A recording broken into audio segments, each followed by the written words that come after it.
மிதுன ராசிக்காரர்கள் கணபதி நமஸ்காரம், அனுமனை பிடித்து கொள்வது, அனுமன் சாலிசா கேட்பது, நரம்பு சம்பந்தப்பட்ட உபத்திரம், பிபி, லோ பிபி, அனிமிக்கில் இருக்கக்கூடியவர்கள் அதீத கவனம். மிதுன ராசிக்காரர்களுக்கு உத்தியோக ரீதியாக மேலதிகாரிகள் விஷயத்தில் மிக கவனமாக இருப்பதும், அலட்சிப்படுத்தாமல் இருப்பதும், ஆனந்தத்தை ஏற்படுத்துவதும் கவனத்தில் கொள்ள வேண்டும். தர்க்கம் செய்து வேலைகளில் பேப்பர் போடுவதெல்லாம் மிதுனத்திற்கு பொழுது வரும். எந்த மாற்றம் வந்தாலும் எடுத்துக்கொள்ளுங்கள்.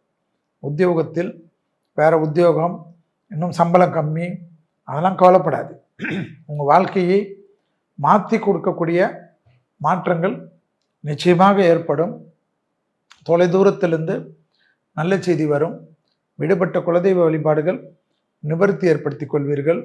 சுபகாரியத்திலிருந்த எல்லா தடைகளும் நிவர்த்தி ஆவது கண்கூடாக பார்க்கலாம். பிள்ளைகள் விஷயத்தில் ஆனந்தமும் பேரானந்தமும் ஏற்படக்கூடிய அற்புதமான காலகட்டம்.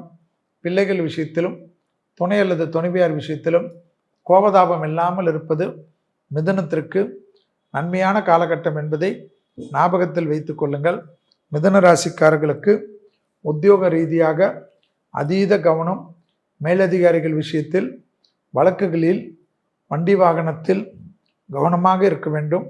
பெற்றோர் பெரியோருக்கு ரொம்ப நாட்களாக செய்யாத ஒரு நல்ல காரியங்களை செய்யக்கூடிய காலகட்டம் சிலருக்கு ஏற்படும்.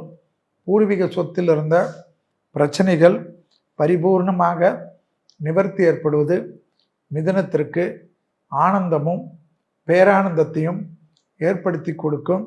நல்ல சுபவிரயம் பிராப்தம் அதிகமாக இருக்கக்கூடிய ராசி மிதுன ராசிக்காரர்கள்.